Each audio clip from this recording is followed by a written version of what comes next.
We, the people, are being cajoled, frightened, and bullied into surrendering our democracy and freedom. This film is a rallying cry. We must fight for our independence, for the right to determine ourselves the laws under which we live, and for the freedom to shape our own future. This is the most important voting decision that any of us is going to make in our lifetime. With general elections, it doesn't really matter who you vote for, Conservative or Labour, because you know that in 4 years' time, you can change your mind. This time, you can't change your mind. This time is for keeps. In this film, we'll see how the EU works. It's like heaven for the politician or bureaucrat because it's power without accountability.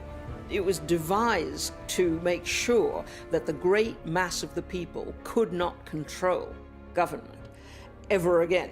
The EU is turning into a dictatorship, and this is not overstating it. We will see what the EU has done to Britain. The EU has just obliterated the English fishing industry altogether. The European policies that we face are really the single biggest threat to our competitiveness. We'll see why Fortress Europe has been such a calamity for the European economy. What we see is the EU bringing up the drawbridge. The European Union has become an economic basket case. Certainly it is not in our economic interests to remain within the European Union. No way. We will look at the risks of tying our fate to the failing EU. Extremism at both ends is being fostered by the anti-democratic nature of the European Union. Far from being it safer for us to be in the EU, there are dangers that go along with us being members of the EU, being dragged into situations we don't want to get in. And we'll look at how independence could transform Britain. We have huge scope for creating vast numbers of new jobs. Outside Europe, we could have prosperity on a level that we can't even imagine now. We're being asked to give up the right to govern ourselves. What are we being offered in return that could possibly be worth it? Just shows utter contempt for what they think people are like, because they really do believe that these little trinkets are going to buy us off. What really matters is that you should have the power to remove the people who govern you.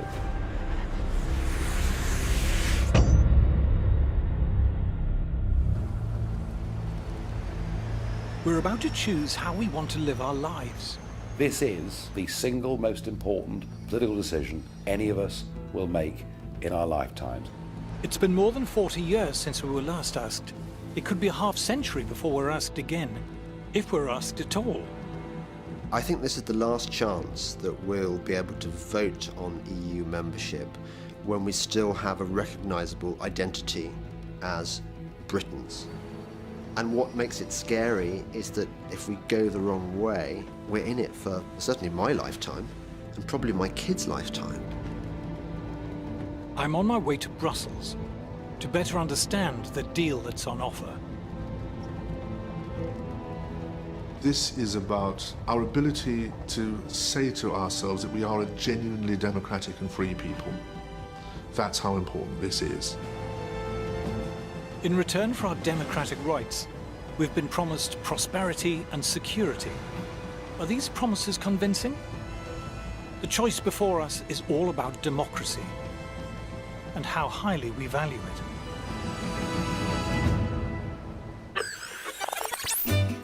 The word democracy comes from the ancient Greek. The demos is the people.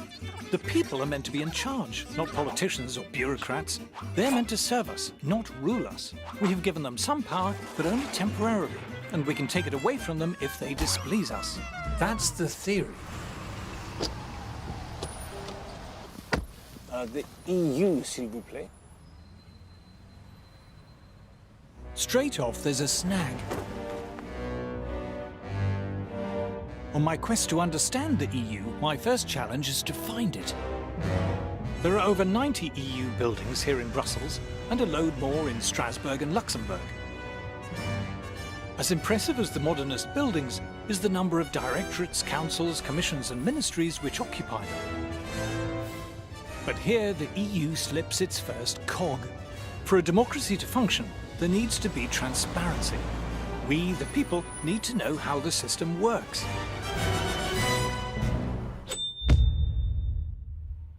People might not understand exactly how the functions of the British Constitution work, but they get the gist of it. Once every 5 years, we go down the school hall or to a church, we put a cross in a ballot paper, they're all counted up, and the chap with the most votes wins. We get that. You try working out how a European Commissioner is appointed. It's positively Kafkaesque. You can't actually get your head around who does what, why, and who is answerable to who. The European Union, which imposes laws on 28 countries, is made up of 7 main institutions, which include the European Council, the Council of the European Union, the Court of Justice of the European Union, the European Commission, and the European Parliament. Do you know the difference between the European Council, the Council of the European Union, and the Council of Europe? It's a very good question. Tell me how many presidents there are in the European Union. How many presidents? Yeah. I'd guess at 1. There's 2 presidents, for goodness sake. I don't know what the difference between the 2 4. presidents is. There's 4 presidents, you say. There are squads of committees and presidents of this and commissioners of that. The expression I really hate is pooled sovereignty. It's bollocks. The people of Slovenia have no more idea than the people of the UK and the people of Sweden or the people of Spain what in fact is going on. I wouldn't profess to understand the detail of how it all works. And I think part of that is deliberate. One side knows. One side is a priesthood and knows how it all works, and the rest of us, ordinary citizens, don't know how it works, a massive transfer of power takes place. It was devised to make sure that the great mass of the people could not control government ever again.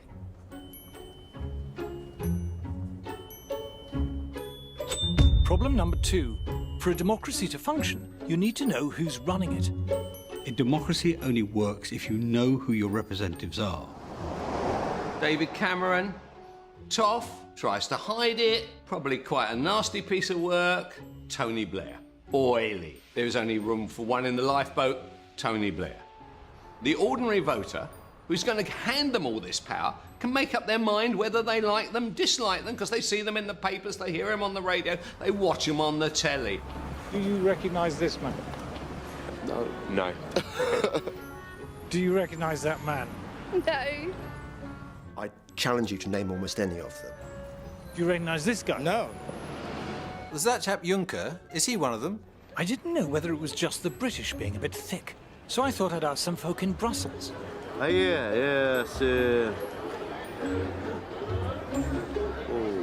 Martin. Martin. Can you tell me who that is? No. Who are all of these Eurocrats? Who are they answerable to? Ah, but here we come to problem number 3. Accountability. Would it help if you knew who they were? Because you don't have any power over them, so what's the point? In the EU, there's a thing called a parliament, but it's not a parliament as we know it. In the EU, the parliament isn't in charge. Have you ever known anyone know who their MEP is? Nobody does. It's because we know that they're not actually being voted into a meaningful position of lawmaking. This is the only parliament the world's ever invented where you cannot initiate legislation, propose legislation, or even the repeal of legislation. All of that comes from the unelected European Commission. So you can't propose a law and try and get it passed? No, absolutely not. Parliamentary democracy, once every 5 years, you can throw everything out of the window and start again. With this, once something is European law, there is nothing through a democratic process the voter can do to change it. The people whom we elect to go to Brussels have almost no power at all. They do what they're told. Got even less power than the House of Lords, for goodness sake. Our votes for these people are pointless. They are fundamentally pointless. The European Parliament's an irrelevance. The European Union bureaucratic structures, who are appointed, not elected, have all the real power. The real power in the EU, including the power to legislate, resides not with the Parliament, but with EU officials. They debate their laws in secret. We are not allowed to hear or read their deliberations. Do you know the name of Britain's European Commissioner? No. Have you heard of Jonathan Hill? No. No. No. Did you vote for him? No. Did I vote for him? Yeah. No. No.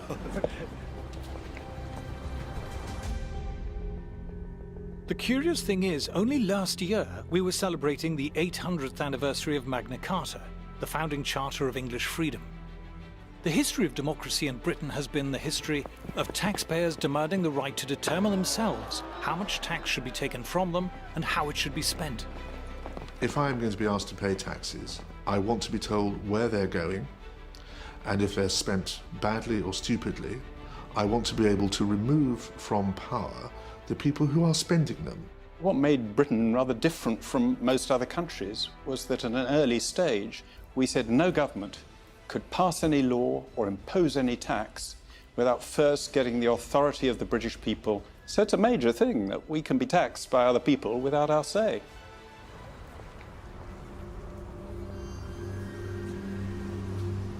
We are now subjects of a vastly complex state machine run by anonymous officials whom we didn't elect, but who have the power to impose on us laws that we haven't debated and have no democratic means of repealing. People who say to you that the European Union is undemocratic fundamentally misunderstand the European Union. It is anti-democratic. But to EU officials and politicians, it's like a warm bath. It's like heaven for the politician or bureaucrat because it's power without accountability. The reason why all the major political parties are massively in favour of Europe is because when their careers are blown out of the water here, they're stumbling around for a job. No commercial organisation is going to hire them. They know what a collection of shits they are, right? There's only one place that will hire them. They can get a job there, which gives them the freedom not to have to face the electorate. It's extremely well paid, it's more or less permanent, they don't have any constituents and they don't have any worry about being thrown out at elections. So they say, stay with the European project, I'll be making myself 200-300 grand a year. It'll be fantastic, and at the end of it I'll get a peerage. It's great. Since they're not directly accountable to the tax-paying public, EU politicians and bureaucrats have understandably been more than generous to themselves in pay and perks. This is the much talked about Brussels gravy train, and here's my handy guide. This is the shopping centre. But this is all for politicians and bureaucrats. It's not for members of the public. No.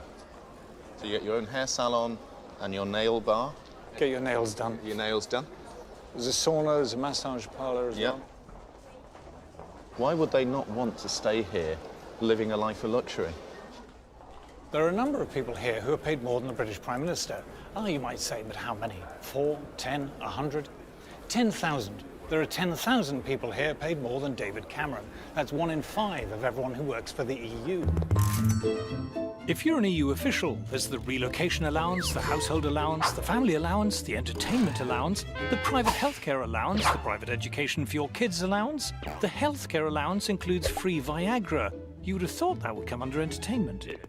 If you're an MEP, you get an extra £250 a day for being good enough to turn up, another £41,000 a year on top of that to cover phone bills and computers, and another £225,000 a year on top of that to cover staffing costs, which in years gone by often meant spouse or children. And to cap it all, they've decided to charge themselves a special low rate of tax.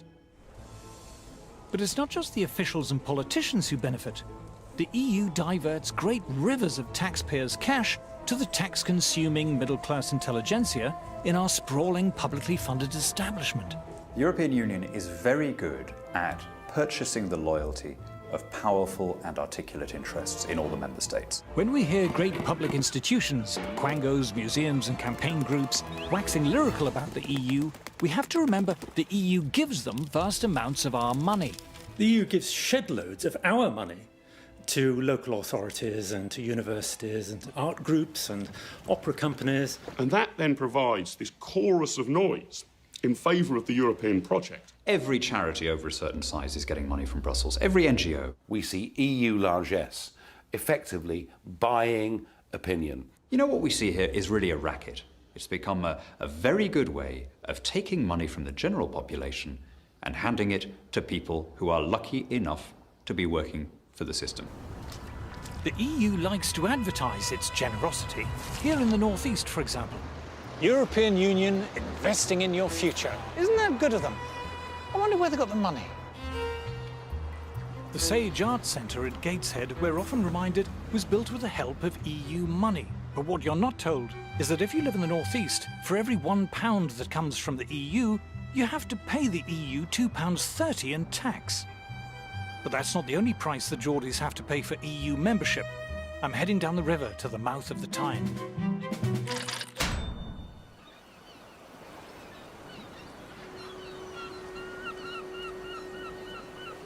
The reward for giving up our sovereignty, we're told, is greater influence in Europe.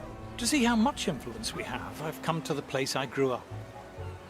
For centuries, fishermen's huts called shields lined the River Tyne. From them came the names of the towns that straddled the mouth of the river, North and South Shields. The seas here are rough, but the water is rich in mackerel, haddock, salmon, herring, cod, skate and shrimp.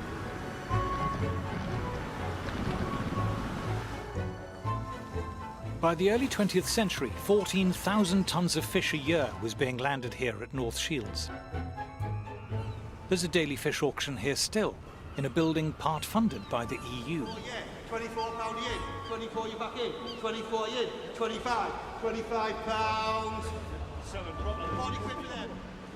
30 pound for them. In a corner of one of the halls sits fewer than 100 boxes, part filled with fish. A dozen or so fishermen and merchants surround them. £26, 27, £27 yen, 28, £28, 29, £29, £30, £30. 74-year-old fish merchant John Ellis has been buying at this auction since the 1950s. Better place, £6 with it. When I started working down here, there was about 200 firms working on the quay. There was haulage firms on the quay who had 30 and 40 wagons that used to ship the fish away. And how many boxes would there be in the market then? In them days, 8, 10, 12, and then you would get also you 12,000. 12,000 boxes a day? Uh-huh. So of different place? You hell the next man, you couldn't get moved. Now there's, well, I think the average for the year, it'll just be about 200 boxes a day. So it's quite nothing, isn't it?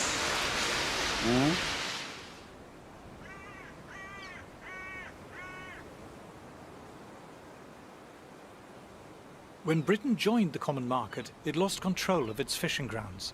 When quotas were imposed, several other European countries lobbied the EU for Britain's fishing rights to be divided up between them.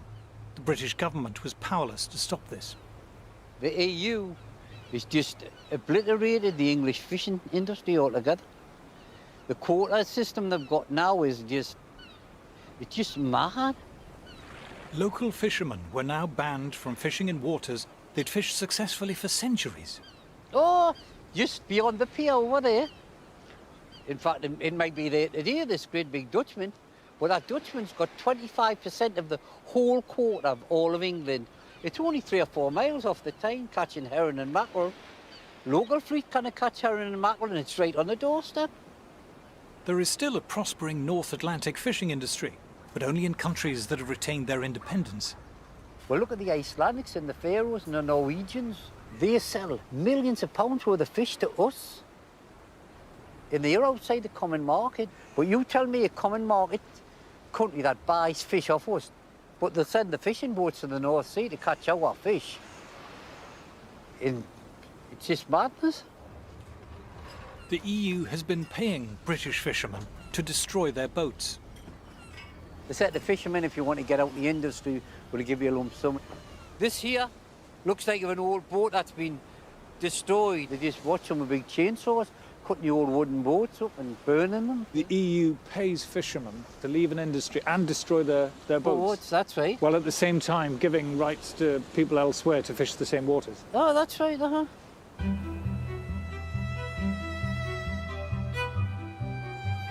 For the fishermen here, being in the EU does not mean that Britain has greater influence over European affairs. It means Europe has taken control of our affairs. We have not gained power, we've lost it. For the last couple of decades, Britain has voted against 72 measures in the European Council and been defeated 72 times. How will you be voting in the referendum? Oh, definitely out. Definitely out. I've known that as soon as I ever got the chance, I'd vote out. For many in Britain, the EU sticks in the craw. EU regulation seems absurd and intrusive. We don't like being bossed around by a bunch of bureaucrats. For the British, it seems to go against the grain.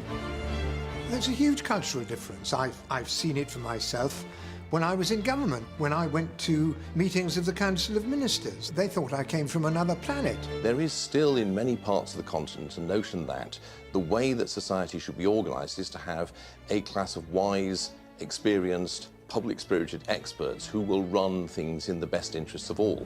The British historically have been deeply sceptical of this kind of approach. Britain, I think, does stand out within Europe, and one of the odd things is why they want to keep us in the club, given that they're always complaining about us. Why are British the cussed ones in Europe? Why are we so attached to our independence and freedom? Why do we take so badly to regulation? Where does it all come from? The British freed themselves from suffocating feudal regulation centuries before the Europeans. While serfdom still existed in large parts of Europe, the free British were carrying out the great commercial and industrial revolutions that gave birth to the modern world. In the 19th century, unregulated Britain was the pioneer of global free trade, workshop of the world, dominating the world economy like a leviathan. Even on the eve of the First World War, Britain was building around 60% of the world's commercial ships and owned almost half the world's cargo-carrying ocean-going steamers. But the First World War changed everything. New ministries were set up as the government extended its control over every aspect of British life. Industry became heavily regulated. First shipping, then the collieries, railways, canals, and agriculture. The Great War is, in this as in many other respects, a great watershed in British history. During the war, there's incredibly detailed state control of a whole range of industries. By the end of the war, there's a feeling that there needs to be much more permanent regulation and control of society by the state. A company was no longer private property. It was a national asset to be directed from above. The government increasingly thought that it should plan, it should control, it should regulate. When the war was over, so was the excuse for government regulation, and many were scrapped, but not all of them, and not for long. British governments sought to deliberately cartelise and control the major sectors of the British economy, basically checking the spirit of initiative and innovation that had been such a dominant feature of the British manufacturing sector in the 19th century.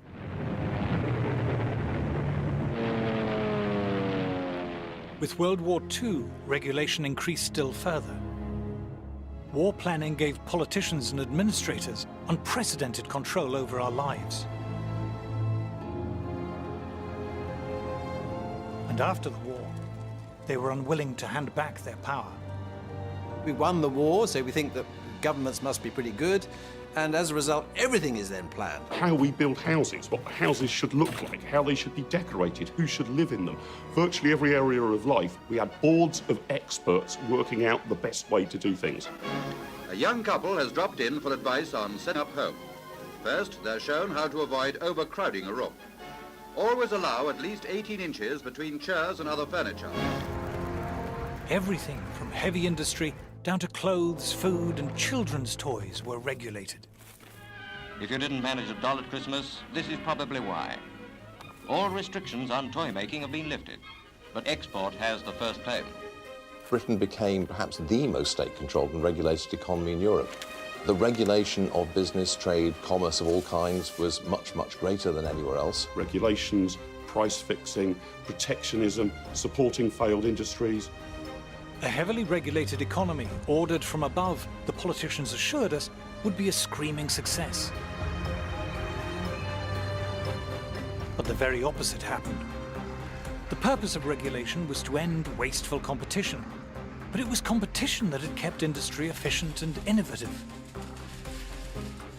Nimble entrepreneurs who were rewarded for success and punished for failure were now replaced by plodding bureaucrats ticking boxes.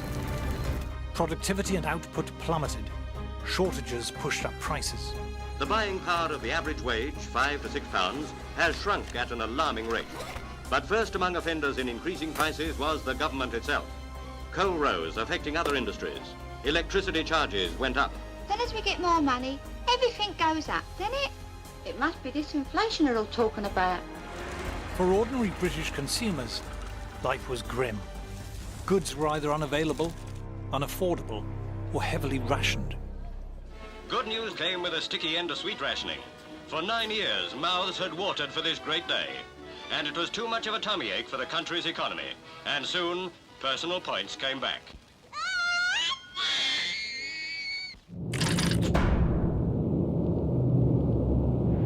Over in Germany, it was a different story.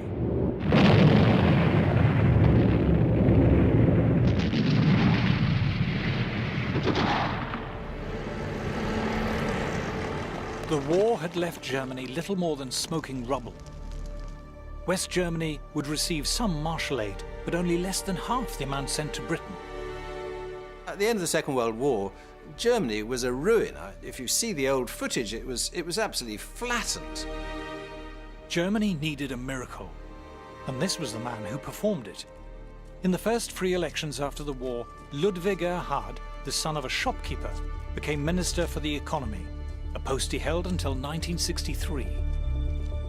Ludwig Erhard began the Wirtschaftswunder, the economic miracle, by completely scrapping all of the controls that he'd inherited from the Third Reich, and he did this against the strong advice of his British superiors, you might say, in the occupied zone.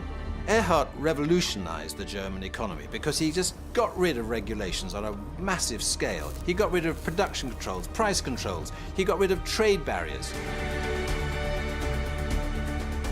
They were happy to have open and free trade, a deregulated economy. They want to see industries stand on their own 2 feet, and those that can't must make way for those that can.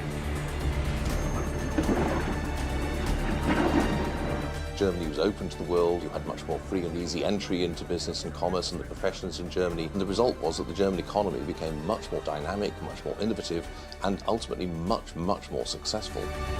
Just look how quickly Germany pulled itself off the floor. Industrial production soared.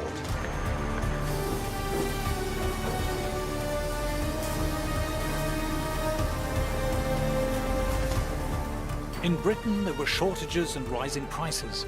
In Germany, goods were abundant and wages rose steeply.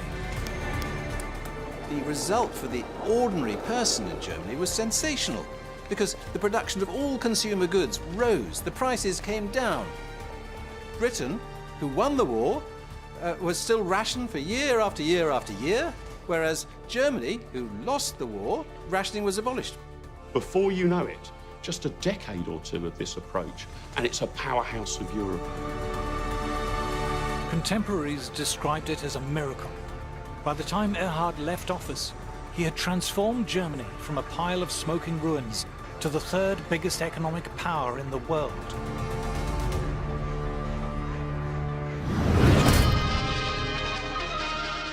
Then came something called the common market. In the greatest free trade experiment of modern times, the barriers are going up between 6 European countries. Barriers up, tariffs down. That is the meaning of the common market, formed by France, Italy, Western Germany, with Holland, Belgium and Luxembourg. They will reduce and eventually abolish trade barriers between themselves, and at the same time maintain a common tariff against the world outside. Joining the EEC seemed like a great idea.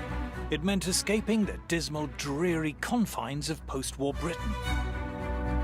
In the 70s, we had terrible problems. We had double-digit inflation, the 3-day week, prices and incomes policies, and we looked across the channel and we thought, these chaps are doing something right. At that time, Britain was a very centralised place, a very over-bureaucratic and regulated place. Europe was a much more competitive and free-trading place, and it looked like the future. Europe was the future. Europe meant sun and wine and fancy food like pasta. It meant going out into the world and opening up and hopefully becoming more like powerhouse Germany.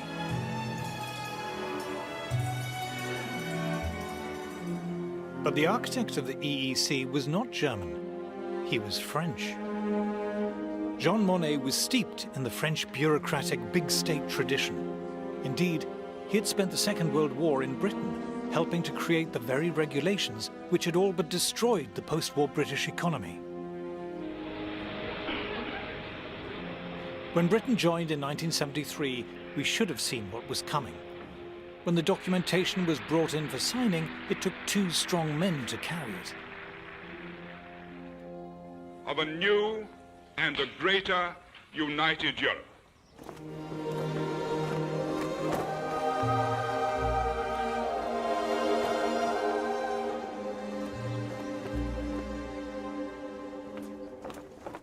It soon became clear that the common market was so much more than a trade deal.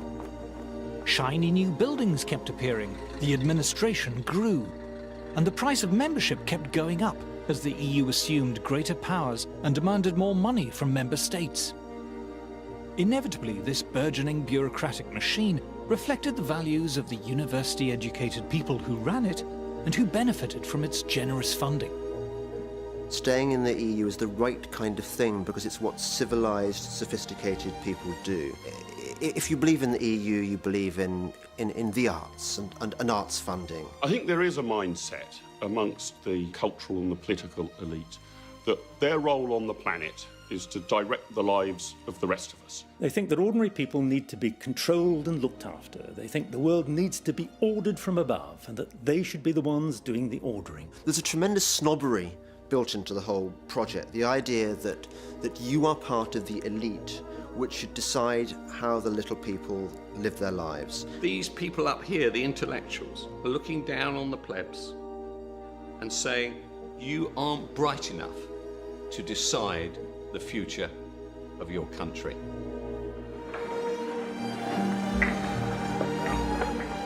As the EU's powers steadily increased, so did the number of regulators and the volume of regulation. The bureaucratic class can find no area of human life that they don't want to write a rule book about. What vacuum cleaner you've got, where you get your hair cut, what kind of size your shoes are, and those rule books stack up one on top of the other, such that no reasonable human being could now possibly have an understanding of all the rules they need to obey. You've got thousands and thousands of bureaucrats, civil servants and administrators, and their job is to push paper, write on paper, have rules on paper, pile up more and more paper. You just get a mass of growing telephone directory size rules and regulations, one after the other, ceaselessly, endlessly. That is actually what the bureaucracy sees itself as there to do. If the list of EU rules could be put into one document today, it would take more than 2 men to carry it on. Such a document would reach as high as Nelson's column. Regulation is so vast and complex, even the EU is unable to tell us how many laws there are covering different areas of our lives. So we've used some helpful EU databases to make the best estimate we can. Here is regulated EU man waking from his regulated slumber to start his regulated day. You wouldn't think you'd need a law for pillowcases, but the EU has 5. But that's nothing. The pillow inside is subject to 109 different EU laws. As far as we can tell, there are only 11 EU laws pertaining to radio alarm clocks. There's around 400 governing the other stuff on Joe Citizen's bedside table. You can't be too careful with duvets and sheets, so there's around 50 laws governing those. There are 65 laws governing bathrooms, but that doesn't include the contents. How they've managed to think up 31 laws for toothbrushes is beyond me, but let's face it, toothpaste is a bit weird, so 47 laws sounds about right. Mirrors have been known to crack and get dirty, so they're covered by 172 laws. As for the shower, well, we've all seen Psycho. Murdering girls like that is now strictly prohibited. Shampoo can get in your eyes and cause discomfort, 118 laws. EU bureaucrats seem terrified by towels for some reason, slightly more relaxed about radiators. There are 1,246 laws relating to bread, but just 52 covering the crazy anarchic toaster. Just 84 laws cover fridges. But an impressive 12,000 laws cover milk. After all, it might go off. Bowl 99 laws, spoon more than 200 laws, same for the orange juice. But the coffee, whoa, stand back grandma, this toxic jungle juice can keep you up all night. The best dog in Britain is unaware of the odourless fog of canine legislation, but careful Ruby, ignorance is no excuse. Our regulated man leaves his regulated house. There are only 92 laws about pavements, after all they're just pavements, but you get the idea. EU regulation surrounds us like invisible barbed wire. When we're frustrated in our daily lives by needless, stupid EU laws, it's infuriating. But it's much worse than infuriating if you're thinking of starting a new business. It's like entering a legal minefield. For small and medium-sized businesses and startups, it's perilous. Complying with regulation imposes huge costs, and falling foul of regulation can put you out of business. Big established firms don't mind regulation so much.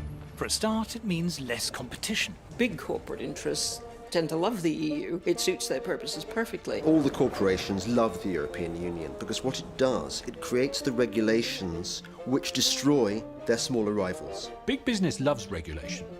Don't forget that. Big companies can lobby in Brussels, and the amount of money they spend there is staggeringly large. One of the first things that stuns you are the number of invitations on your desk to lunch, breakfast, dinner, champagne receptions, and invariably they come from lobby groups. There are people who make their entire livelihoods out of being professional lobbyists in Brussels. This is where a lot of the lobbying goes on. So you will see the lobbyists from different companies, from NGOs. The returns they get by stifling competition and framing regulations in a way which suits them and keeps other people out is very, very striking. It used to be called a rich man's club, and that is by and large what it is.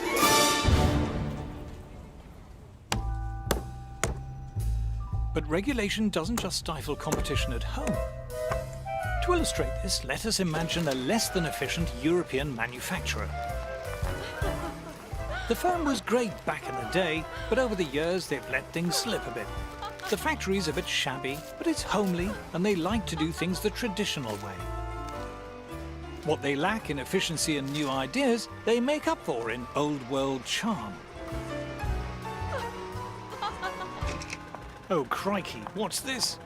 A pesky new rival firm somewhere in Asia. They've got lab coats.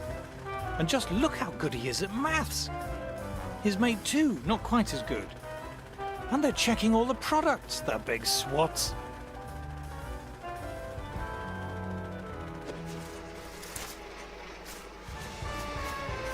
At our Euro firm, the products haven't changed much in a while. And what's the point of a fancy new machine when you can give customers the hands-on personal touch? It seems to have worked all right in the past. Oh, but look at the Asian fellas. Their umbrellas have clever sci-fi buttons to make them open. Oh, what? The buttons make them come down too. How do they even do that? Our Euro firm faces a tough choice. Do they tidy up the factory, buy some lab coats and give everyone calculators? Or do they get the next train to Brussels?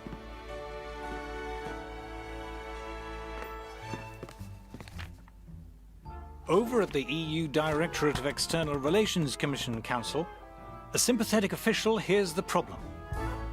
These blasted Asian brollies are better and cheaper. Aha! This is just the kind of abuse the EU was set up to tackle. The official comes up with 3 brilliant solutions. 1. Tariffs. Let's slap a tax on all those fancy Oriental brollies. 2. Quotas. Let's limit the number of Asian brollies coming in. 3. Complex and cleverly drafted regulations, saying you have to wear braces and eat spaghetti to make brollies. With protectionism, you are basically trying to protect industries that otherwise wouldn't do very well in a competitive environment. Otherwise, you wouldn't bother to protect them. You only create a trade barrier because somebody else has got a better, cheaper product. Otherwise, why would you create a barrier? What we have here is something that portrays itself as a free trade area, but is actually erecting barriers and walls to the rest of the world. Our inefficient manufacturer is delighted. But how about the rest of us? If you are propping up and sustaining inefficient ways of doing business, then the people who suffer are the customers. You are preventing your citizens from accessing better, cheaper products. You name it, TVs, laptops, sofas, EU regulation and trade barriers pushes up the price of everything. The cost of living goes up, Europeans get poorer.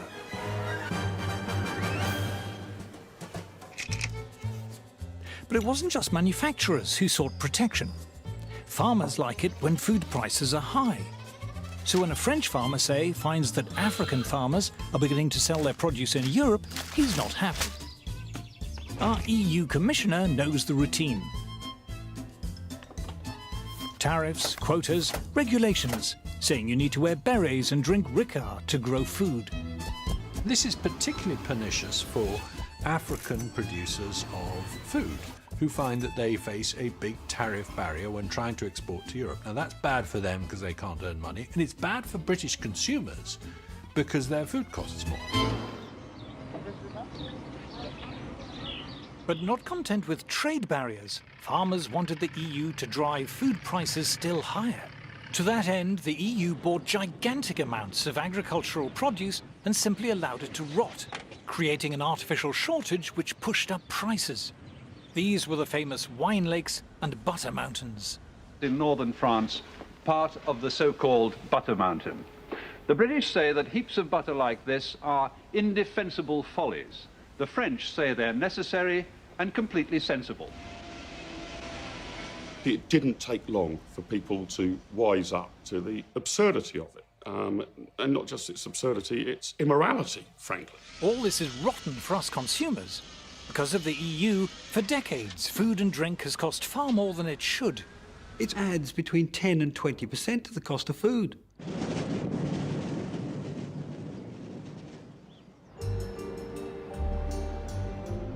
But it gets worse. Let's look at protectionism and the steel industry. If you're a steel producer, you don't like the idea of cheap steel coming in from America or Asia. You'd much rather the EU shove up some trade barriers. Great for steel producers, but what if you're a steel consumer? Suppose you make bridges or railway lines or cranes or robots or ships or trains or cars or space shuttles or other things made of steel. You now have to pay more for your steel than your competitors in, say, South Korea or Brazil. Protecting one producer has raised costs for other producers. The disease spreads. Instead of one uncompetitive industry, we now have many. To see how this works in practice, I've come to the Tate & Lyle sugar refinery in London. For centuries, raw sugar has been coming into the Thames in huge quantities to be refined in factories like this.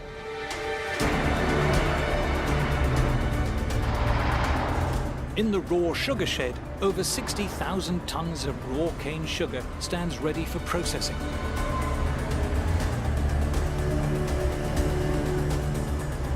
Outside is Tate & Lyle's own dock. In years gone by, this was crowded with boats from countries like Brazil and Australia and India, queuing up to offload their cargo.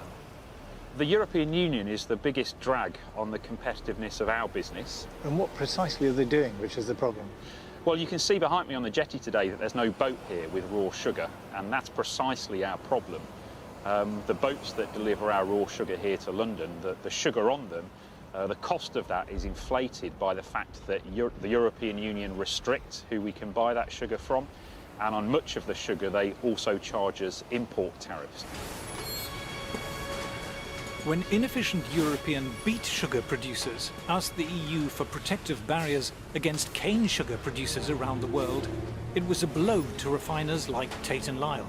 On some of the boats of sugar that we bring in, we can be paying anywhere between 2 to 3.5 million euros in extra costs because of the European policies. As costs have risen, so has the price of sugar for consumers, while Tate & Lyle's turnover and profits have been hit. It threatens the 850 jobs here in East London, and it's meant that we've had to downsize the refinery by about 50% since 2009. How strong is the feeling against the EU at the moment here? Walk around the refinery, talk to the people here. They absolutely know that no matter how hard they work, no matter how productive they are, the regulations that the European Union set can still crush us.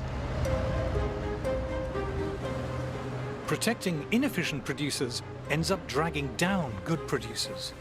Whereas up till 2009 we were exporting 300,000 tonnes of sugar, because the European regulations have made us uncompetitive. Not only have we stopped exporting that sugar, but we also now face around 250,000 tonnes of imports into the UK to compete with as well. So it's a double whammy, if you like. And we estimate that probably costs the UK economy something like 80 to 90 million euros a year, just for this one factory. Instead of looking out to the whole world, what we see is the EU bringing up the drawbridge. The EU has slid from free trade into crony capitalism and protectionism. Protection hurts consumers who have to pay more for inferior products. It hurts industries whose costs are forced higher. In the end, it even hurts the firms who are protected. Protecting a firm from competition does not make it more competitive. Suddenly you can relax and put the kettle on. Competition forces you to be sharp and buck up your ideas. Remove that and it's like pulling the plug out.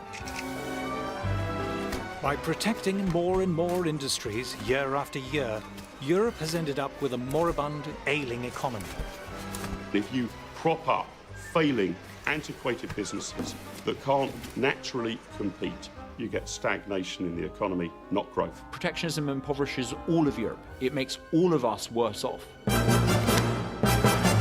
Then the shock came when the World Trade Organization, or WTO, was set up. The walls of Fortress Europe began to crumble. From the developed world to the developing world, the tariff reductions are expected to sow the seeds of global economic growth.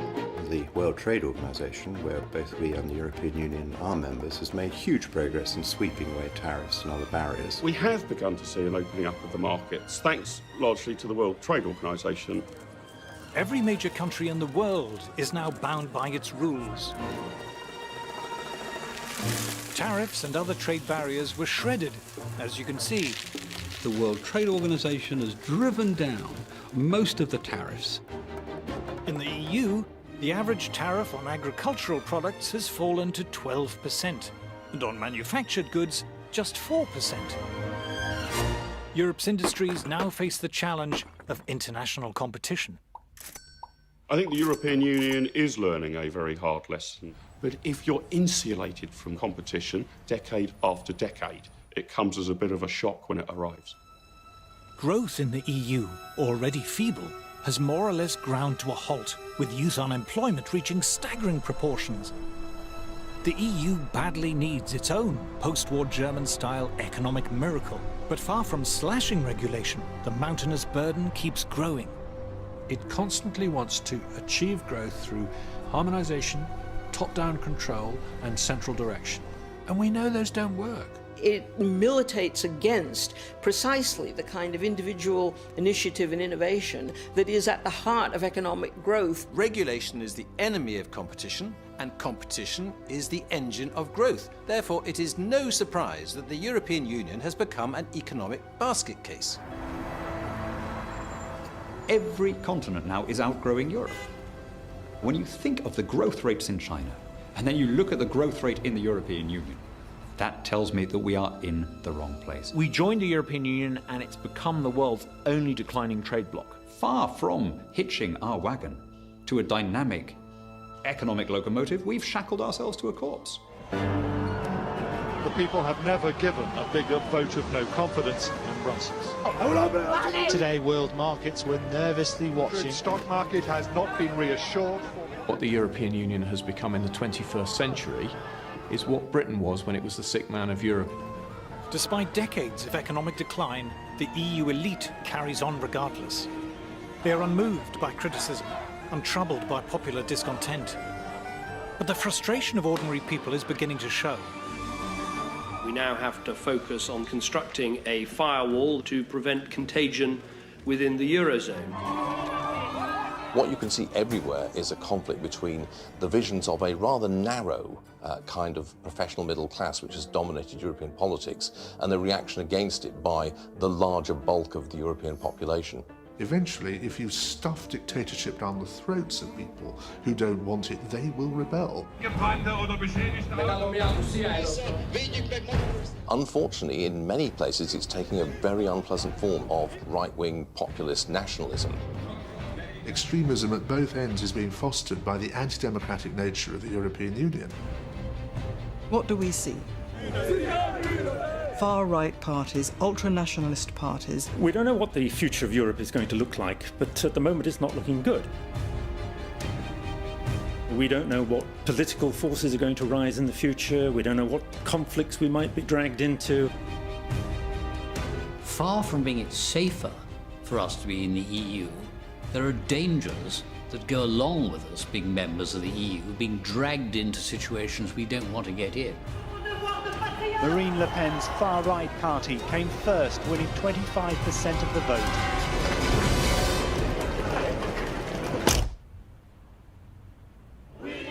Given the shocking lack of growth in the EU, the promises of prosperity and security seem empty. But if we left, would we cope?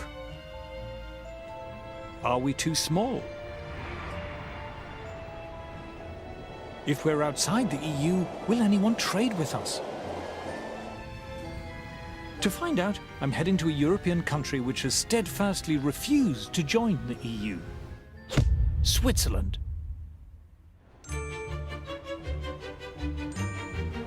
It's very pleasant arriving in Zurich. The station's lovely. The bit round it's lovely. In fact, everything's lovely. But then, this is the wealthiest city in the world, ranked as having the highest quality of life in the world.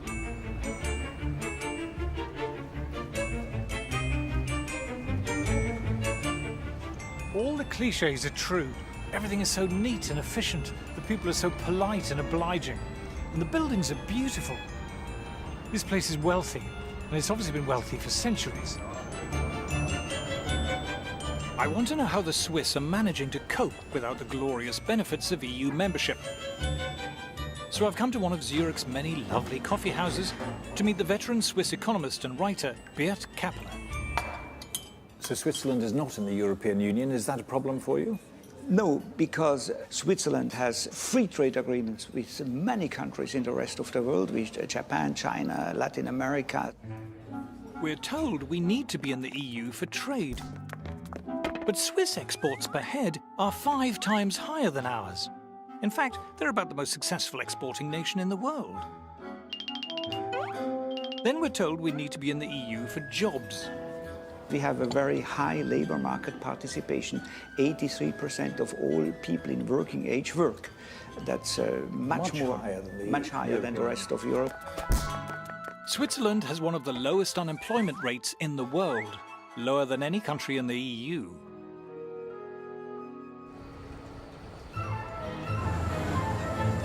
Don't be fooled by the mountains, the cows, and the cuckoo clocks, which are German, by the way. Switzerland is an industrial giant.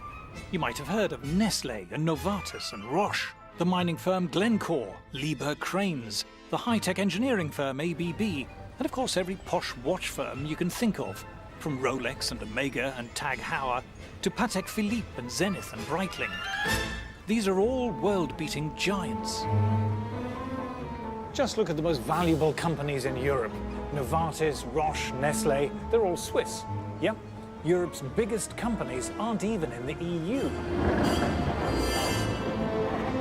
Zurich is also one of the world's largest financial centres, despite having a population of less than 2 million, with global firms like UBS and Credit Suisse.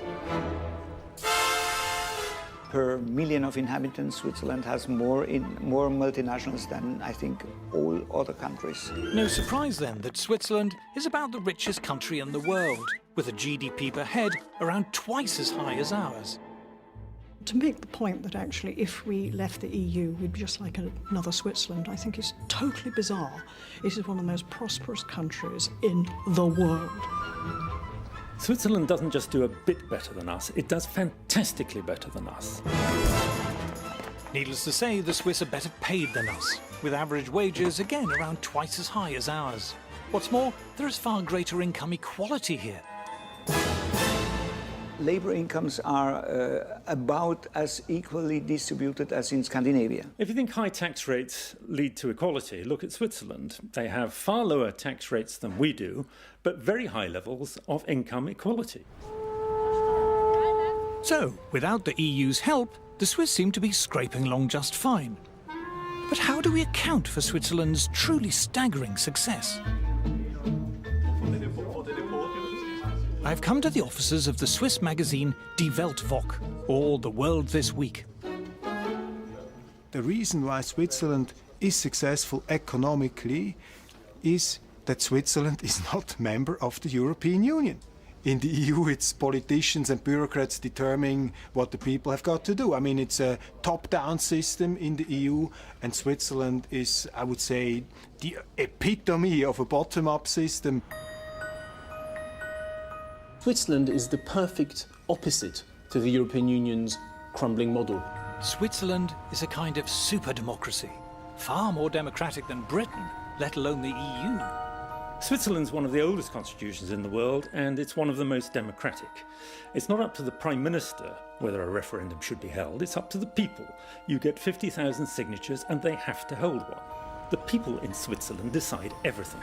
It's very different to elite conception of politics, where an enlightened elite decides and knows better.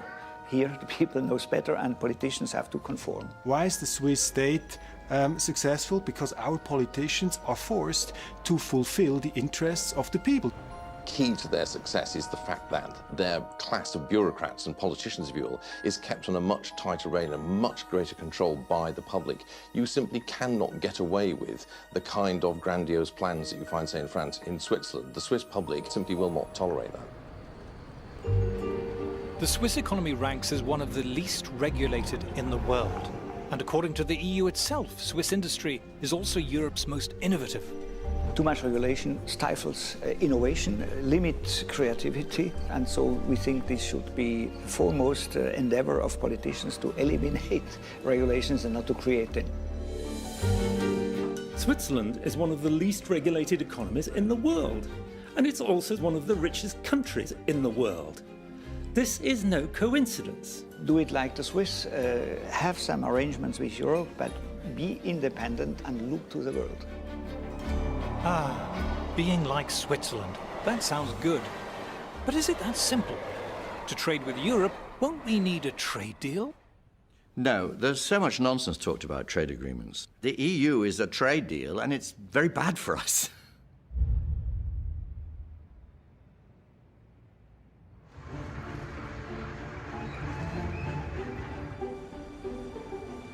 There's an old-fashioned view among politicians that trade is something that politicians organise. It's not. Trade was all about the great and the good from one country signing a treaty with the great and the good of another country. But real life is starting to leave that behind.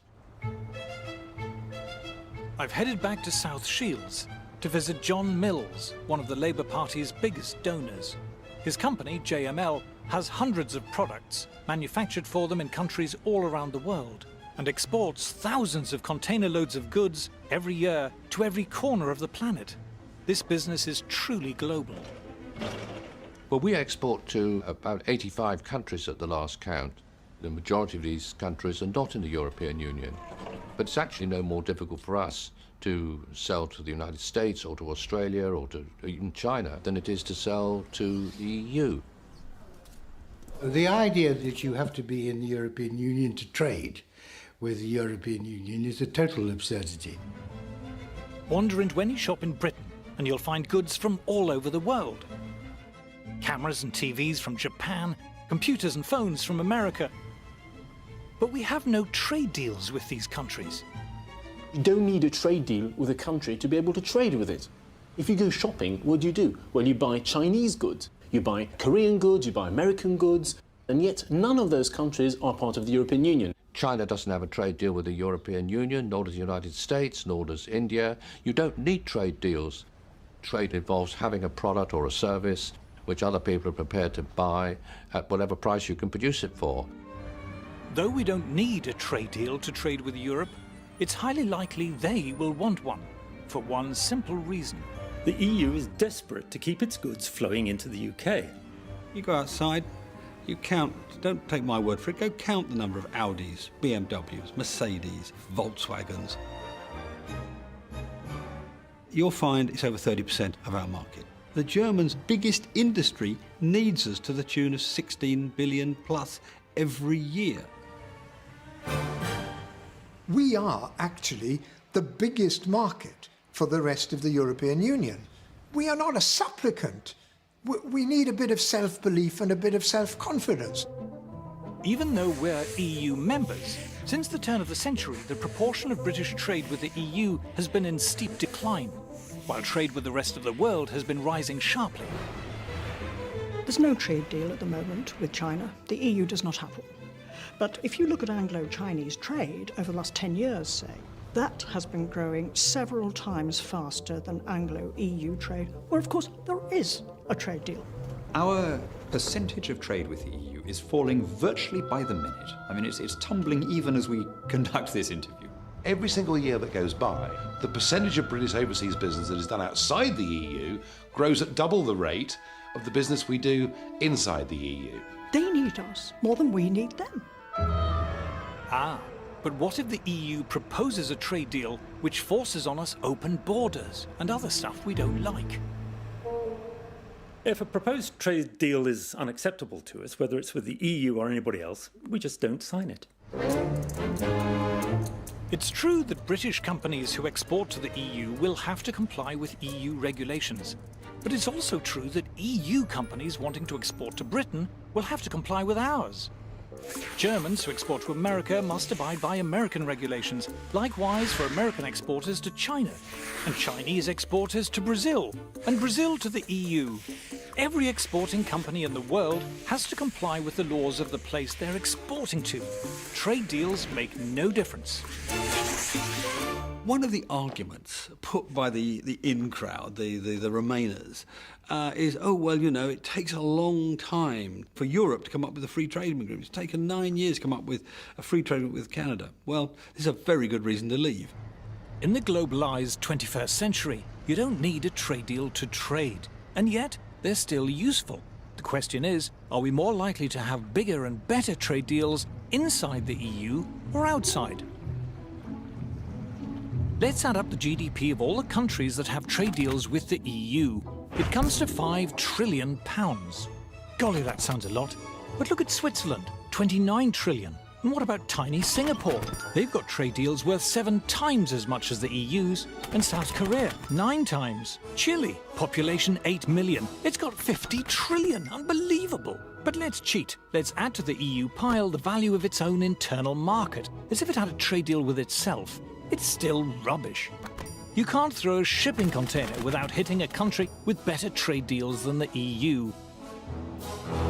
In fact, if you're trying to avoid trade deals, joining the EU is probably the best thing you can do. The EU has got no trade agreement with China or India or Russia or the United States. I mean, it's staggering that they haven't managed to achieve that. Of Britain's top 10 non-EU trading partners, the EU has trade agreements in place with only 2.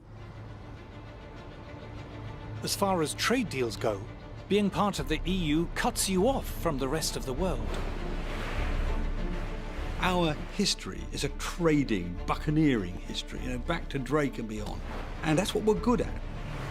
At the moment, our hands are shackled by being in the European Union. We've got a much, much better opportunity, really, for striking good trade deals if we're outside the EU than if we're inside. If we left the European Union, we could very quickly establish free trade deals with the most dynamic parts of the world economy. Today, Europe doesn't look like the future. The future consists of nations in Asia and America and Africa. Getting stuck in Fortress Europe is the worst thing that could happen to us. The idea that we have to stay in the EU for our prosperity is wrong-headed. Why do we need to attach ourselves to the one part of the world that's doing really badly? Within Europe, we know what our future's going to be to some extent. It's going to be pretty stagnant, while the rest of the world roars ahead.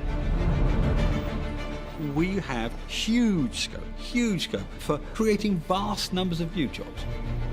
Being obsessed with just this corner of the world is being a little European. Outside Europe, we could have prosperity on a level that we can't even imagine now. Escaping Fortress Europe could be a new start for Britain. A return at last to the global commercial and trading giant we were in the 19th century.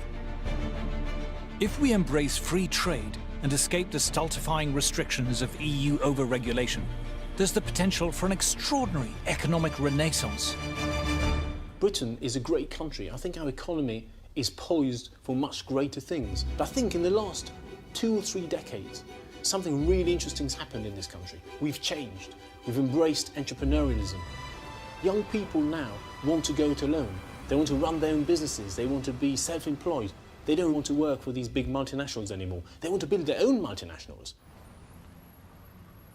But to recover this level of prosperity, we must take back the right to govern ourselves. We're being asked to trade in our freedom, and look what we're offered in return. It's about bread and circuses, isn't it? Bread and circuses for the little people. The political class say to us, you needn't worry about sovereignty or any of that stuff. You're going to get better mobile phone rates, and that's the good news. And you're going to get slightly cheaper holidays. And those are the things that really matter to you, aren't they? Because you're one of the little people. I mean, would you really trade in your national identity for cheaper mobile phone calls when you're abroad?